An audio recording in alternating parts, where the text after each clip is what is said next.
University. We're glad to have you, and we'll get started in just a minute or so.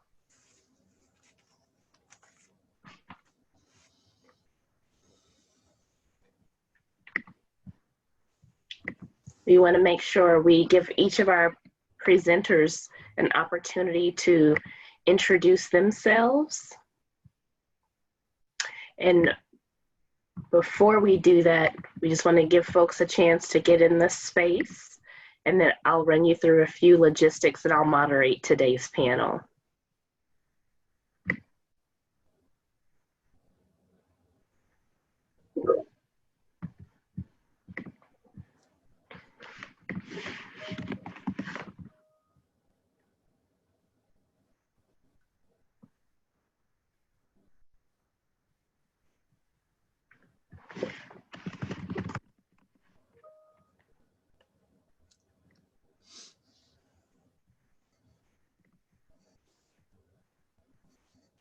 I think we're at a place where we can get started.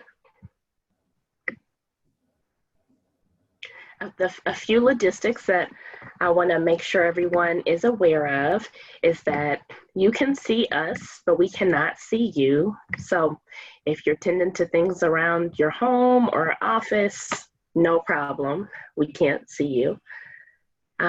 We want to encourage you to type your questions in the Q&A function. Please do not use the chat function. If you can also hold questions until each presenter has shared content, our hope is that we're able to answer as many questions as possible with the content that's been prepared for today's panel. So keep those questions in your back pocket, and then be prepared to use that Q&A function once panelists wrap up, and we'll have plenty of time for questions. We do have staff behind the scenes who's typing responses to some of the questions, and our hope is to be able to answer as many questions as possible. If we are not able to get to your question, we will anticipate following up with you directly or giving you contact information for where you can find insights to those questions.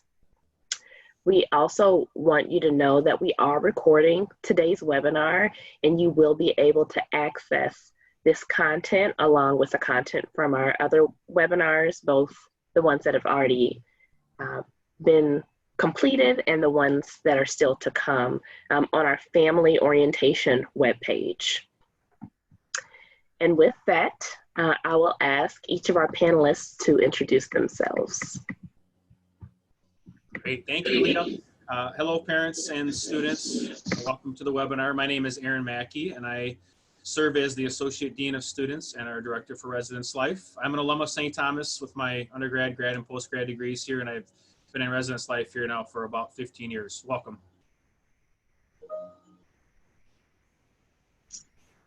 Hello, parents and students. My name is Brian Helmanack. I am our Associate Director of Residence Life here at the University of St. Thomas. I serve in the role for assignments in billing and operations within our housing department at the university.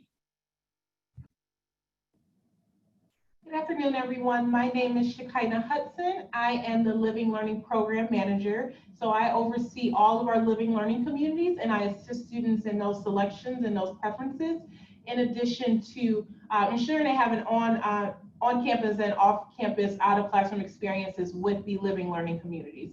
I've been here for a little over 3 years, and I'm excited to be able to help and assist you today.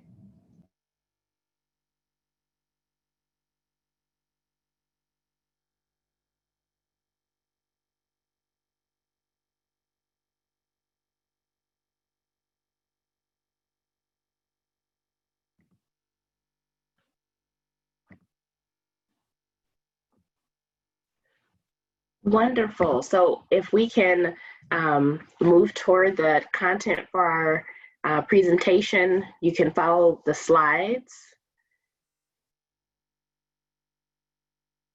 Some of the areas of focus that we'll cover today include student support, learning and engagement, campus preparedness plan as it relates to residence life, and then we'll be able to talk about next steps, including our next webinars, and have time for questions. So I'm going to give it back to our panelists to get our agenda underway. Excellent. Thank you, Leah. And again, thank you everyone for being with us. We know that we held many webinars with our admissions team over the last couple of months, and a lot of that had to do with Residence Life content as well too.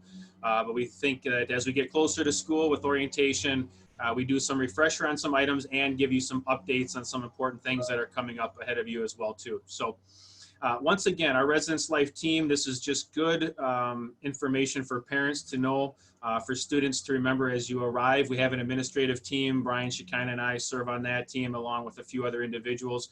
We're a good source of contact for some more broad general questions regarding Residence Life. Again, student account, self-selection process for housing for next year, general questions around living learning communities and move-in and things like that. So we have an administrative team.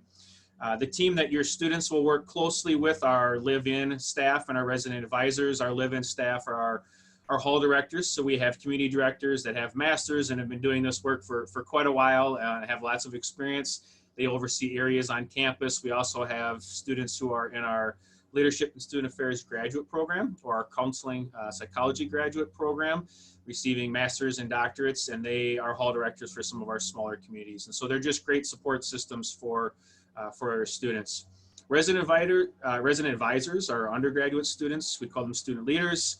They are living in each of the communities. So all of our first year students are signed into a living community. There's a resident advisor living in that space with them. Role models, peer educators, support. They will hold one-on-one meetings with residents, community meetings, providing supports information, updates on events around campus, and we'll also hold some of those update events as well too. And then we have a residential connection team. This is the group of interns, and for students, if you want to volunteer, it's like a student council, if you will, volunteer within the hall to host and provide events. And these are mostly social events, so staff will take care of learning types of events. These are really social connection events, getting students connected to one another, connected to different topic areas, and having a little bit of fun. So we have a residential connection team handling those. Just broadly, Residence Life is part of a very large team here at the university that is here to provide learning and engagement support to you as students. These are some of our most common campus partners. So just know that as students are here on campus, engaging in learning and being supported, we have a whole multitude of partners on campus that we're working with. And you don't have to worry about how those things are being connected. We take care of those things. So obviously, Dean of Students, around all these things called orientation and student conduct and student support and some aid for scholarships and whatnot. Our Center for Wellbeing around all things kind of health and wellness for the university. We're obviously working very close with them around COVID-19 right now, but we also do lots of learning events, whether that be nutrition or mindfulness, whatever it might be. Campus Life is the home for our leadership pathways. Also a lot of social events through STAR and DAB and different groups, and so we work a lot with Campus Life. Student Diversity and Inclusion Services is a department within Student Affairs, really here to provide diversity, equity, and inclusion for the university as a whole, but really for students and student affairs too. And so we do a lot of partnering with SDIS is their acronym. The Center for Student Achievement is where the students are going through in terms of their academic counseling, getting course schedules, support services, and really just information to help you get through the year from an academic standpoint. We do a lot of partnering with them. And then our career development team. And so our career development team helps students with an education piece, but also some skill development around resumes and other pieces in terms of internships and jobs. And so we partner with them on different events and connections within the hall. So it's a very holistic experience that our students will get as resident students on campus. Brian, if you want to advance.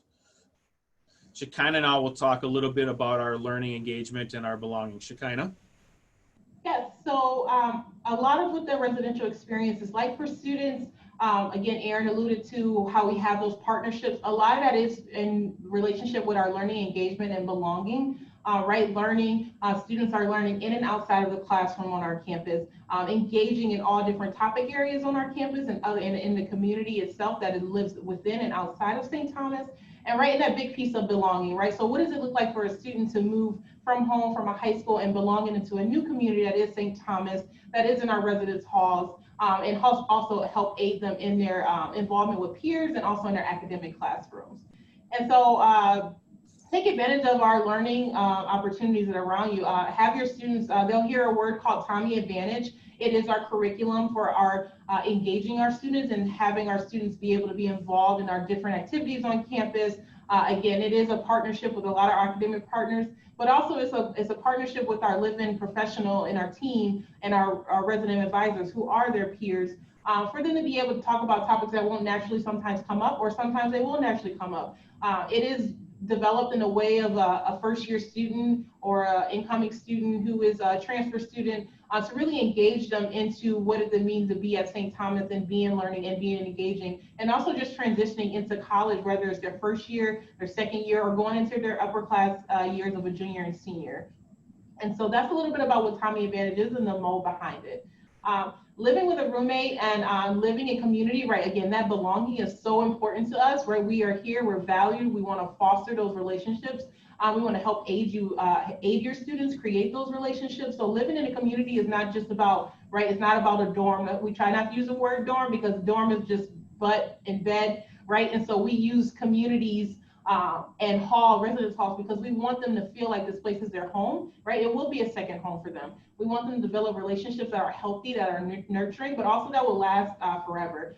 If any of you went to college or you've had those longtime friends that you met when you were 18, 19 years old, and there's still those relationships that you have now to this day, we want your students to have that also. And so know that living with a roommate, living in a community is a value and it's an asset to us, but also it's an asset to you and your student, as it does foster so much greatness for them.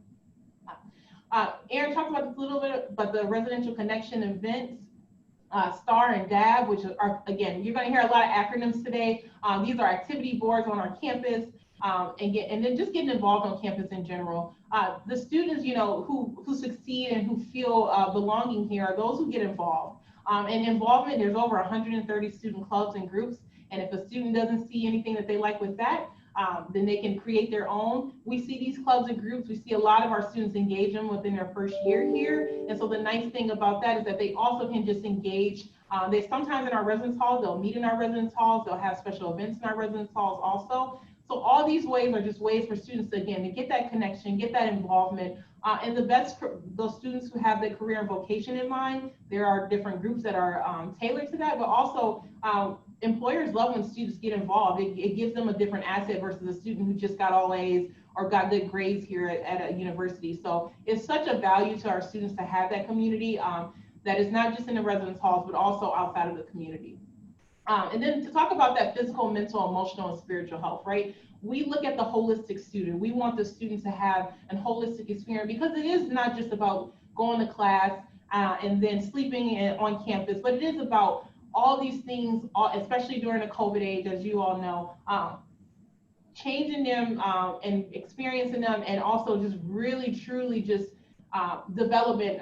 Your student's going to be going through those developmental stages as when they were an infant and when they became a toddler and then adolescence, right? And so this is that next stage of being an adult, being on their own, that sense of belonging, but also building all these things that are the holistic student.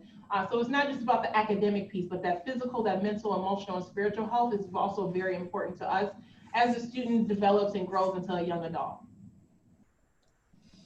So we're going to talk a little bit about, all right, so the question, we see a couple questions coming in about COVID and what does it look like to be in social distancing in spaces on our campus, right? In residence halls, that can be a little bit more of a challenge because it is more of a confined space. We have some students living there and in our spaces, but also we have community spaces.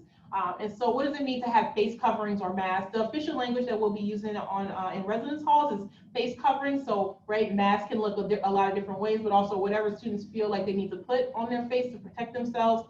In addition to, as when you're coming to visit your students on our campus, having also protection for yourself and your face. So knowing that this will be a part of our campus plan, we're going to be giving out masks for students. So they will have their ID cards and be able to get a mask that the university will provide for them.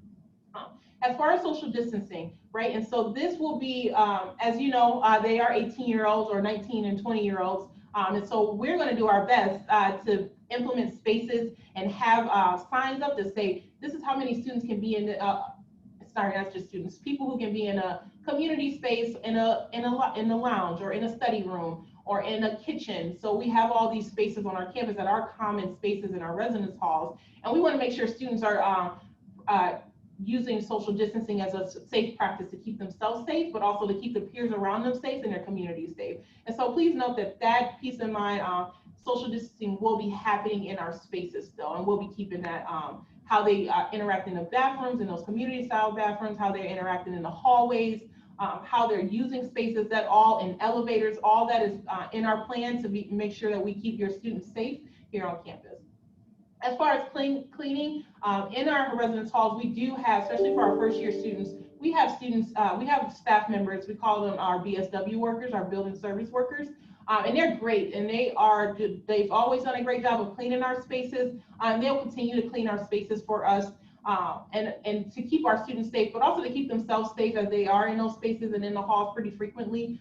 And so we have trash rooms, we have those community style bathrooms, and then we have, even in Tommy East, we have semi-pod style bathrooms. And so note that all of those will be cleaned through our building service workers, and they'll do a great job of ensuring that trash is taken care of.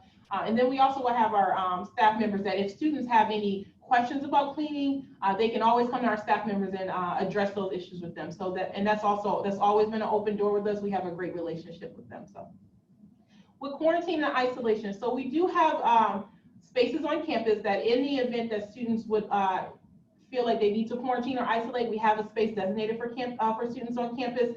So that way they don't have to come home, maybe put yourselves as the parents or family members at risk who could be at risk of catching COVID. So we do have a space on our campus for residential students if they feel like they need to quarantine or isolation. So please feel ask other questions about that, as we will be able to prepare those for you.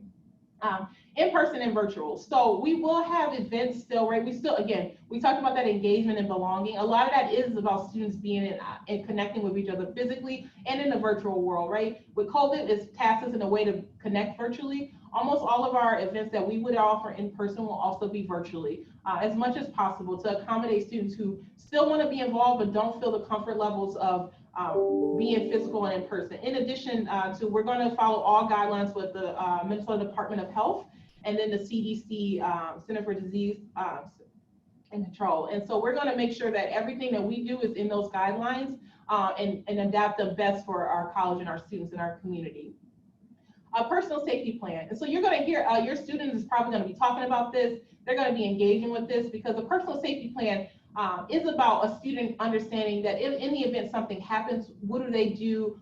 What is that plan for them if they need to evacuate campus, or if they need to go to a place and isolate? And this is outside of just COVID. This is just in general. We talk about personal safety plans with our students the past couple of years, because it is important that they know that if there is an event of a fire that happens on campus, what are their next steps? If there's an event that we do need to evacuate the campus, what are their next? Is it to go home? Is it to go a couple blocks? Is it to go to a relative's house?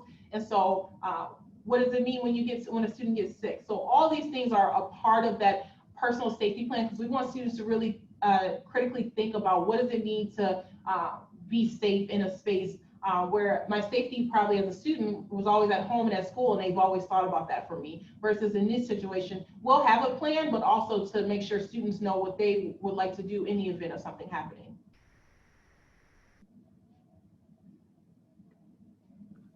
All right, we are to my section now.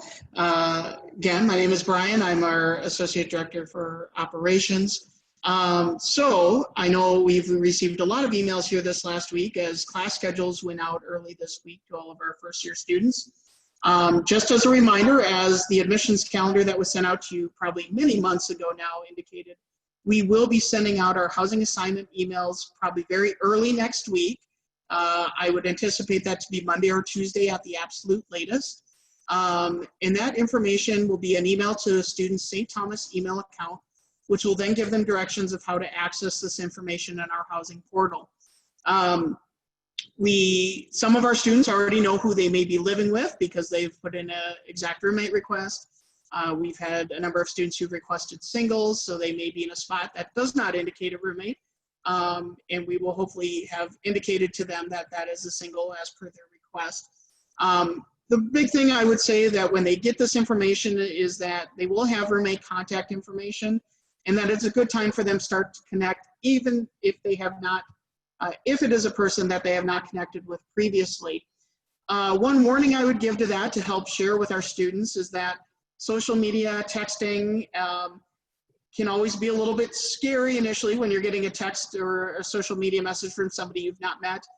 Don't always assume that your student, if your student is one who will be there the minute that that email comes and goes and looks at it, that the roommate is looking at it at the exact same time. So, you know, just be cautious. We do encourage more than just social media information. You know, make sure that they are calling and speaking to or doing video chats, whatever is comfortable for them, to be able to start having those connections and to be talking about what it's going to look like on campus. I know that I was looking at the questions before we got to this, and I think a lot of questions will get answered here. Our website just updated this morning that indicated not only what to bring and what not to bring, but we'll have more information about move-in, a little bit more detail than we're going to cover here in the next couple slides. Really important on that page in the what to bring and what not to bring section, there is an area about things to be prepared for COVID, including thermometers, ibuprofen, other ways to be ready for any type of sickness that might happen on campus. It is always good just to have around anyway. You'll also see a lot about cleaning supplies, making sure that your student has an ample supply of hand sanitizer, any type of cleaning wipes or anything else they might need to help be in their space and maintain cleanliness in their space. I know a lot of people asked how do we get to these links later. Because this is recorded, you should be able to come back to this and be able to grab these links or navigate to the Residence Life website and look under the resources tab and look for the preparing for move-in section. So a lot of questions about move-in. Shortly after, and actually it says the week of July 27th, but I can confirm for you now that on July 29th, students will receive a scheduled time to be able to go in and select a move-in date and time. And this is going to be through our housing portal as well.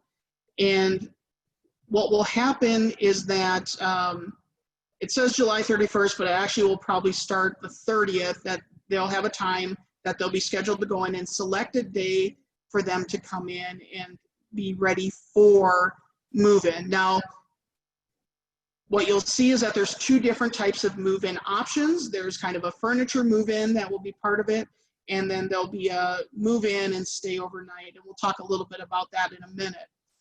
If your student is a fall athlete, at this point we are asking them not to sign up for a move-in time, partially because our athletics department, along with the NCAA, Minnesota Department of Health, MIAC, are all trying to navigate what that is going to look like for our athletes moving on to campus this fall.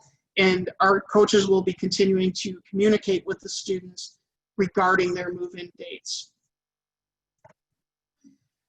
So we talked about two different kind of move-in type pieces. Our first one is an item drop-off day, and this means that students will be able to come to campus and they'll be able to move all their items into their room, but you will not be staying overnight, and that will start on August 29th and it will continue through September 3rd. This will be something that's going to be highly encouraged, particularly if your student lives here in the Twin Cities metro area, because it allows you to come in, get items moved in, except for maybe those last week worth of items that your student may keep at home in a final suitcase. They will get the 2-hour time slot to be able to move themselves in, get organized, and then we will ask all groups to leave at that point at that 2-hour time part in that frame. For those students who are not local, you may want to look in at our actual move-in dates of September 4th, which is a Friday, through Monday, September 7th, which is Labor Day. This will be more likely for our students traveling from out of state who need to be able to stay overnight, obviously, or who are from a greater distance from the Twin Cities metro area. what we will say is that we are giving priority in the scheduling piece to students who are out of state and those students who are from a little bit further distance to be able to choose these time slots first, because their need for that will be greater than some of our local students. There are more than adequate time spots for all of our halls and buildings. And the move-in page will talk about that a little bit more in detail that I shared 2 slides ago. For any students who previously did their drop-off of their items between the 29th and the 3rd, they now will have a student drop-off time in which basically a family member or someone who will be driving the student to campus, the student will exit the vehicle, take their last items that they can handle by themselves to get to the room. There will be no parking for anybody doing the student drop-off over that time period. It truly is a come in, drop off your students, say goodbye, and move forward from that point. So again, I encourage you to look at that website a little bit more for a lot more of this detail that you're looking at. Students who are moving in any of these time frames will be permitted to bring 2 additional helpers, for lack of a better term, whether that's family, friends, whatever the case may be, to assist. We really can't go beyond that because of our social distancing guidelines. You will not be able to move in the same time as your exact roommate. Again, from a social distancing standpoint, 6 people trying to be in a residence hall room is not very good for social distancing, as you can probably imagine. So just be aware of some of those little details on the website. But we are looking forward, and we think this will be a good way to be able to spread out our students and get them onto campus safely this fall. Thank you, Shekinah. Thank you, Brian.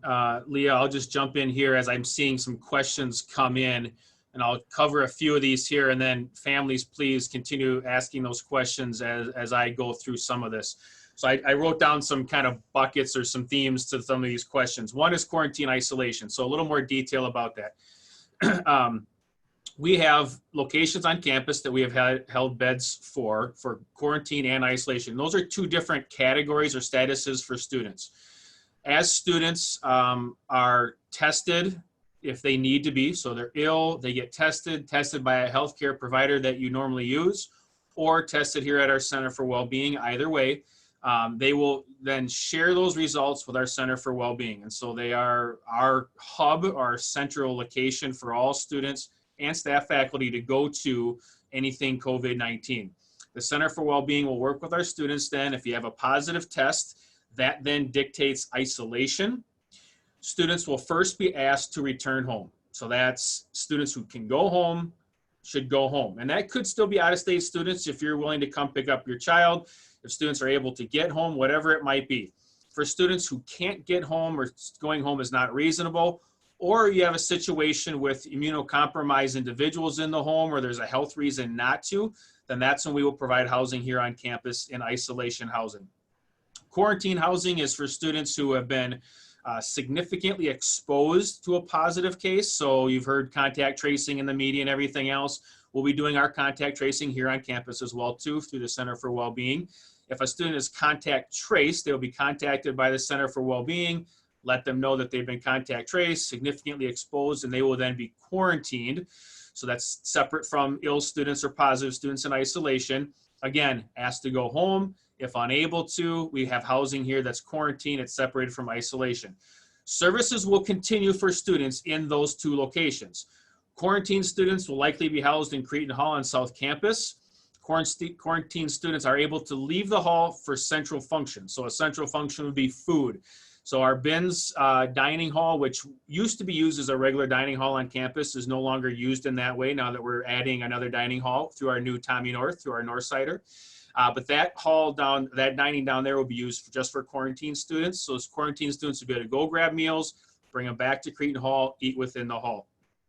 Students who are in isolation will be in a separate location. Food will be brought to that location, put inside into a kitchen. The location has a kitchen, so fully utilized microwave, fridge, freezer, range. Students will grab the food from the kitchen within the location that they are, and then eat it within that particular location. We'll continue services with academic support, with spiritual support, with mental health, access to Residence Life and Center for Wellbeing. So the services will not go away. They'll be able to continue with their academic progress by doing everything virtual, which they're going to be in good practice of anyway. And so just know that if your student is quarantined or isolated, they're coming home or permanent residence, or they're staying here on campus, and services will continue. Another theme that we saw come across was living learning communities and theme-based learning communities. I think the best thing at this point in time is to reach out to your academic advisor or to Shekinah, who's on this call here. A lot of things have moved forward with those in terms of class schedules and placements and locations, and they're just complicated enough that I won't try and generalize it right now. The best case right now is if you have a student who has a question, or if you have a question, reach out to your academic advisor or to Shekinah about that, and we'll deal with those one-on-one to get you the best answers that we can. Guests was another theme in there. So we have guest policies already on campus, and guests who come to campus will be required to follow the same COVID-19 guidelines that everyone else is. Wear a face mask, facial covering. If you're ill, don't come. Practice social distancing, et cetera, et cetera. So we will allow guests. Students in, say, Hall B can have a student from Hall A come and study with them, visit their room, whatever it might be. We also call that a guest. The thing that we're changing for this year is no overnights. So we are saying no overnight guests. The only people that can stay overnight in a room now are the people who are assigned to that room. Now, as guests are coming in and out of the halls, because we want students to still be able to have study groups, to learn, to have connection, to develop relationships. We don't want to get in the way of that, because that's really important to the health and well-being of our students. They do have to follow guidelines, which means, as Shekinah mentioned earlier, you still can't pile a whole bunch of people into a room. So you're going to have capacities on these rooms. Most of our bedrooms for our first-year students are assignments of 2 people. So you'll be able to have 4 to 5 people in there, maybe 2 or 3 more guests, and still stay socially distant to visit, but they can't stay overnight. So all those guidelines still apply with guests. It's self-monitored. It's monitored by our student leaders. It's monitored by our live-in staff, by roommates, by residents. Some questions came in about enforcement. The way we do enforcement for any of our policies really is we're watching, we're learning, we're listening, we're receiving. We have people living in the halls for a reason. And we will do a lot of verbal warnings early, because this really is a culture shift and a culture change for all of us in terms of facial coverings and distancing and everything else. So there's some grace there. We'll do a lot of verbal warnings, verbal reminding, role modeling of good behavior if we find that we have problems. So students who are refusing to follow guidelines, students who are continuously violating the policies, then we move into a student conduct situation, and we will document, and we will go into a student conduct situation like we would for any of our policy violations. So that's how we will do enforcement. And then I saw a couple about dining. So while lots of things have changed with dining in our society, as we know in terms of going out to our own retail, things have changed here too. Dining venues will be open though. So when you came and took a tour, you saw the view, you saw Teas in the Student Center. You did not see the new Northsider, because that's not quite done yet, but that's in Tommy North. These venues will all be open. Now they will be a little different. So students will be able to eat in the locations, but with distancing, with the reduced capacity, both in the servery area and in the dining area. There will be a lot more to-go options where students will kind of pick and choose. They'll put it together in, say, a to-go box or a carton. They'll then take that to another location to eat it. So there are things that are going to be different, but still have the meal plans. So it's the unlimited plan for our first-year students, which means you can come and go at different times throughout the day as you want to. You're not taking food out other than a prepared to-go meal, but you're coming in whenever you need to in terms of dining hours. You're still going to be able to eat in, you'll be able to eat out, you'll be able to eat with friends. So those things don't change, but some of the capacities and some of the ways we'll serve you will change. Leah, is there anything else we're seeing coming in that's theme-based? Or Josh, I know you're on the back end. Josh, thank you very much for writing in some of these answers for everyone. You covered a lot of things that identified as themes as well. I did notice there were some questions about welcome days and how Residence Life intersects with welcome days. Yeah, let's talk welcome days a little bit. So historically and traditionally, and maybe you heard a little bit about it as you were kind of coming for visits or through admissions and us previously, it's this, you move in early and you have this very in-depth in-person experience before classes start and everything else. Obviously now that is moved virtual. So on that Thursday, which I believe is September 3rd, there is going to be a virtual experience, but first years will be required to participate in real time. And so information will be coming out about that. And so it'll be real time online experiences and learning and presentations. You're going to get information sent to you ahead of time about some videos to watch. So some learning videos, some policy videos, some things that are just need to know information before you arrive to campus that we'll ask you to watch on your own time.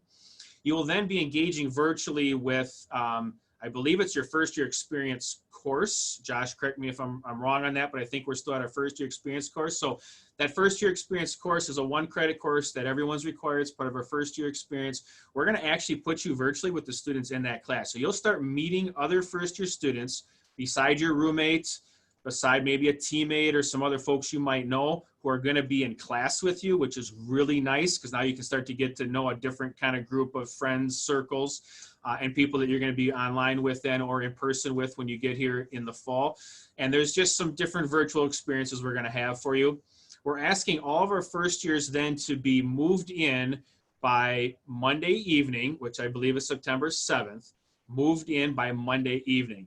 Because on Tuesday, September 8th, we are still looking for different ways to engage you in person. We don't know how we're going to do that. A lot of this is still waiting for guidelines to come out from Governor Walz and MDH and other things. Right now, there's a pretty tight limit on the number of people that can be together. If that stays that way, it stays that way. We'll figure it out. If it grows to a slightly bigger number, then we're going to try and see if we can get you in person a little bit as well, because we do want to start role modeling as much as we can what your class experience will look like in the fall. And you should have class experiences that are both in person and that are both virtual. It might be half of your class goes one day and half of your class is virtual another, whatever it might be, but you're going to have these two experiences. So we do want to try and role model that for you before classes start, if we can do it with the different guidelines. Thank you, Aaron. I'm seeing another question that I think would probably be pertinent for most students and families related to spaces across campus where students can study. The question about kind of being in res halls for the energy that we know exists in res halls and its conduciveness to studying. Are you able to speak to that at all? Yeah, absolutely.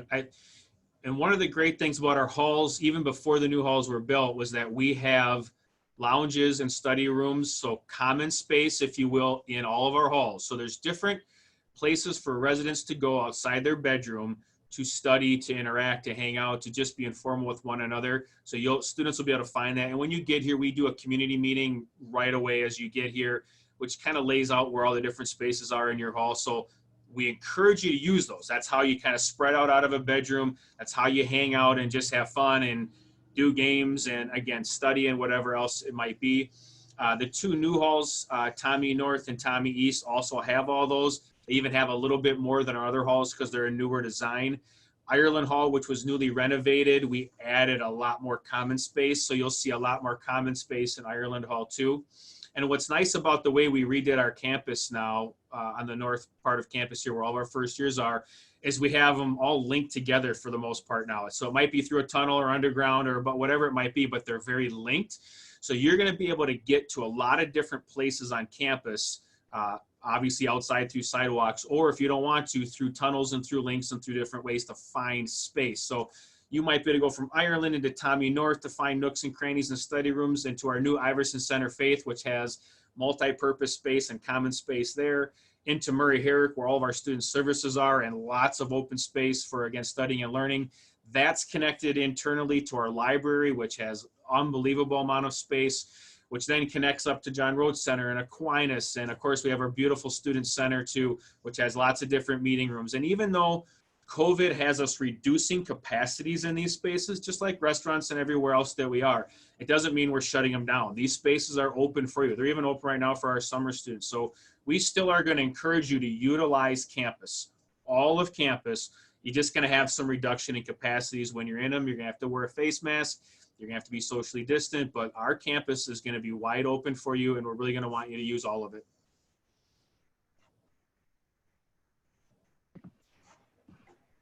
Great. Thanks, Aaron. I'm wondering if, I'm noticing a theme around questions related to Tommy North, and I'm wondering if it's just the newness of Tommy North in general, related to laundry facilities. We talked about, Shekinah talked about some of the cleaning practices that are happening. There's questions about how that looks in Tommy North. Could maybe, there's a question about laundry there. There's a general question about storing bikes. Could we maybe talk about how Tommy North will or won't look different and some of those specifics? Brian, do you want to grab some of that, or do you want me Sure, to? I will. Yeah, I was gonna say I've been trying to type some of them back as I've been doing them, but so Tommy North. So let's start about laundry in general on our campus. All of our laundry facilities on our campus, the cost is included in your room charges that are put onto your bills already. So you do not need to bring any type of coins or anything like that. We partner with a company who services our machines, and they have what they call Laundry View, which allows students to be able to see what machines are open or in use at any given time. They can set it up to send text notifications if they put their laundry in a particular washer or dryer to let them know when that is completed, and then they can go pick that up. So all of our facilities, all of our halls have laundry facilities in them. It really depends on the building on how that looks. Some are large, like laundry facilities. Tommy North will have a large laundry facility in it on the second floor. Tommy East, for instance, it is on each floor.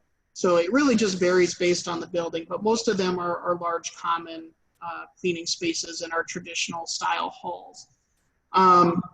Tommy North, Tommy East, and Morrison all have indoor bike storage, which students will have key card. So their student ID has a lot of access built onto it based on their meal plans, where they live, but we'll include our bike rooms in all three of those buildings. It is a first come, first serve for being able to lock up your bike in those areas. However, the spaces in Tommy North and Tommy East are very sizable and should be able to accommodate the amount of bikes on campus for that time period. I had the luxury of being able to walk through Tommy North about a week ago now. They are doing a lot of final touches and getting things ready. As Aaron said, there's a lot of great study spaces. There's a lot of great areas where students will be able to utilize, even socially distant, to be able to do things like classes or still be able to hang out with other folks. They'll just need to follow those guidelines we've talked about using masks, making sure that they're maintaining distance from one another.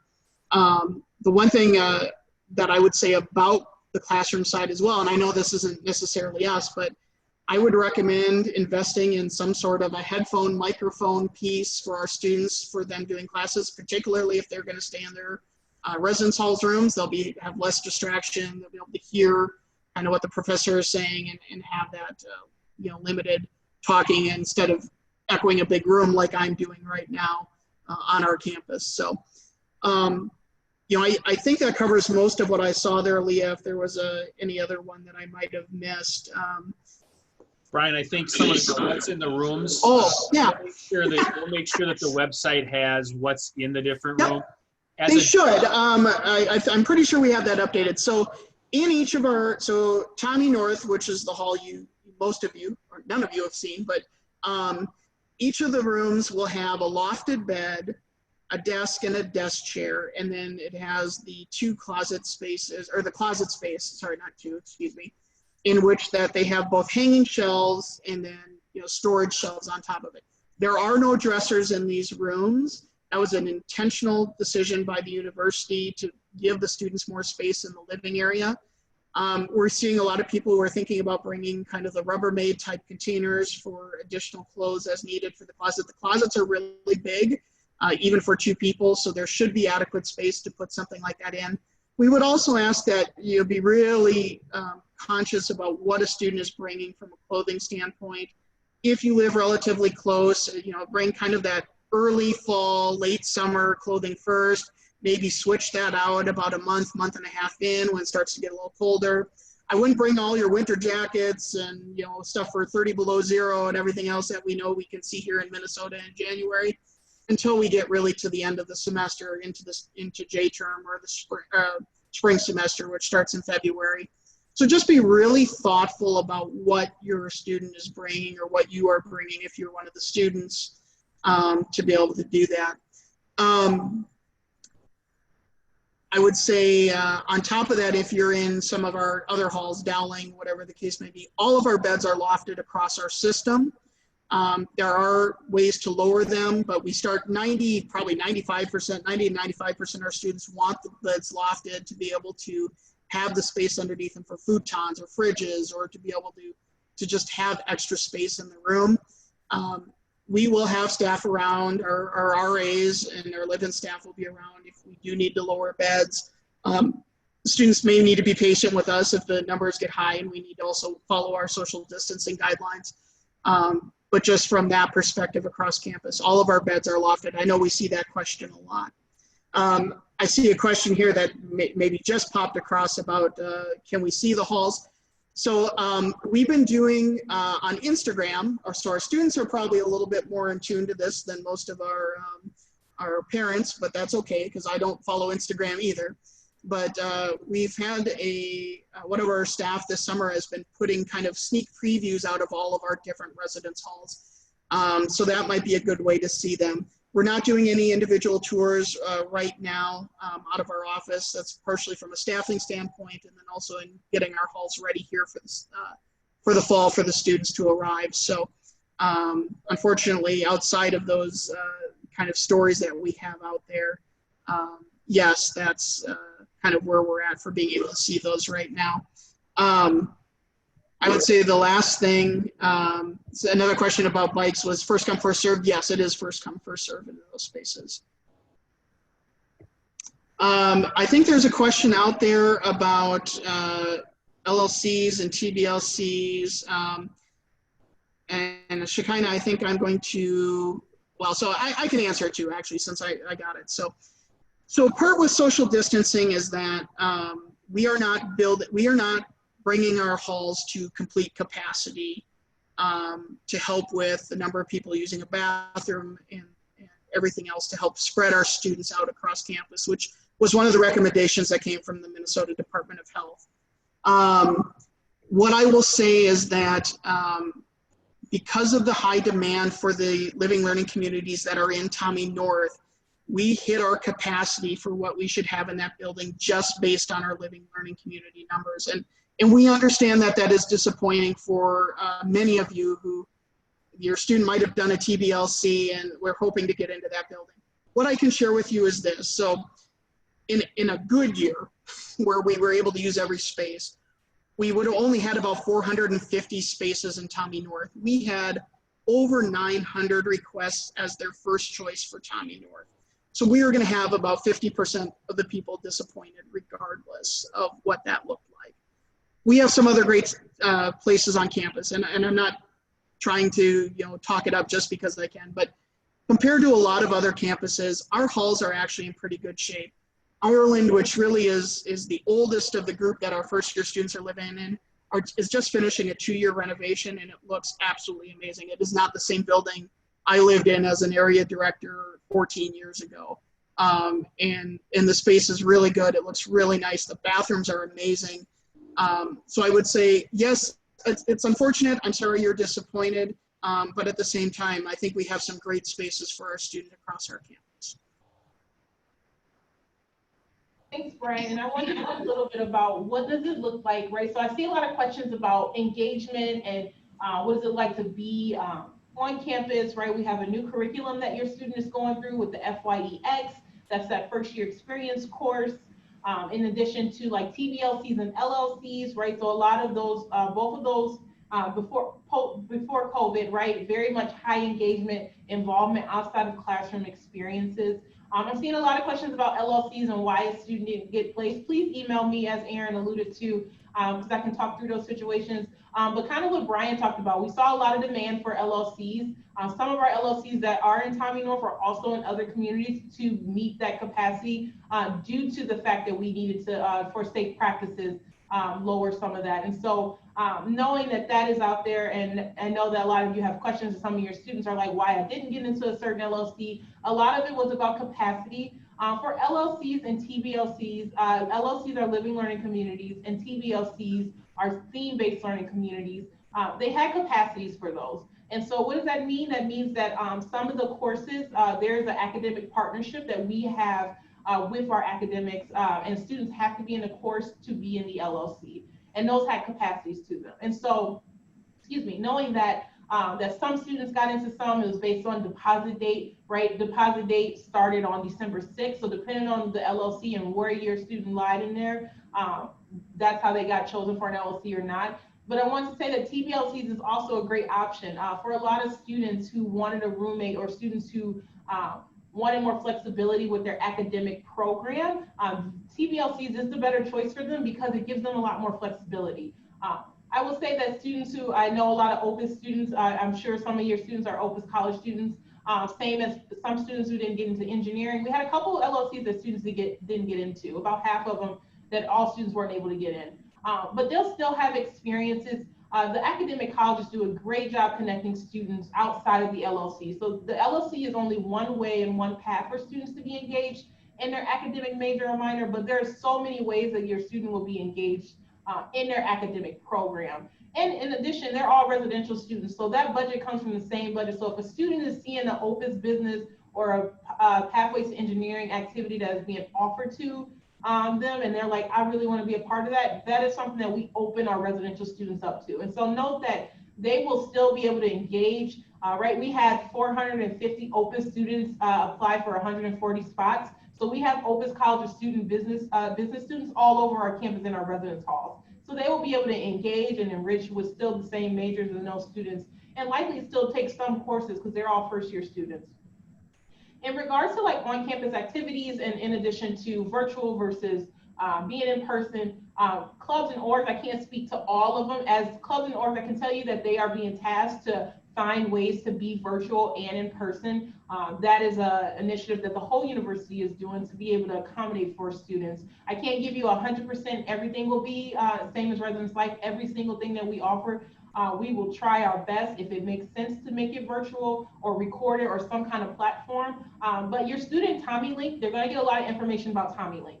Tommie-Link is going to be very important and almost the key to all their engagement for their FYEX course, for their learning community, and their theme-based learning community. We are all using the same model because we all live in the same umbrella under the curriculum. So they will all be engaging through Tommie-Link. And so that engagement for the fall, a lot of what the student will be doing, and we'll walk students through that process kind of during welcome days. They will mention it a lot. In LLCs, they'll mention it a lot, and same as TBLCs, because we want to make sure students know what opportunities they have to them. And we have this great software that allows students to create those paths and register for events and be engaged in events. So that on-campus experience of what is it like to be engaged is a lot about really letting students through Tommie-Link, through connections, through the residence halls. Those are going to be the two platforms that students will be able to be engaged on campus in the fall. And knowing that faculty, right, this faculty has this new curriculum to want to be more engaged with first-year students. So faculty are excited to work with first-year students in a different way that we haven't really done in the past. This is why this new curriculum for FYEX, TBLCs, and LLCs were passed. So knowing all these pieces, I hope that gives you some comfort to know that we're going to make sure our best for years, especially for that incoming class and transfer students, that there is opportunities that they have a plethora of them. And they have a lot of opportunities to be able to be engaged with faculty, with students in their programs, and alumni, even alumni. We see a lot of alumni come to our campus and speak to students, and I can still see that happening as we are planning for the fall for activities and events. That still is a continued value of ours at St. Thomas. Thank you, Shekinah. Thank you. I think the social engagement piece is really key and valuable and important, and I think reflective of part of who we are as an institution. One of the things that we know students are looking for as they prepare to start their college experience. And I think there's lots of things that we're doing across campus to make sure that it happens.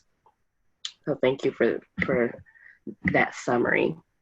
I am watching our time, and I'm just looking to our panelists to make certain that there's not any burning insight that you have to share before we conclude our time.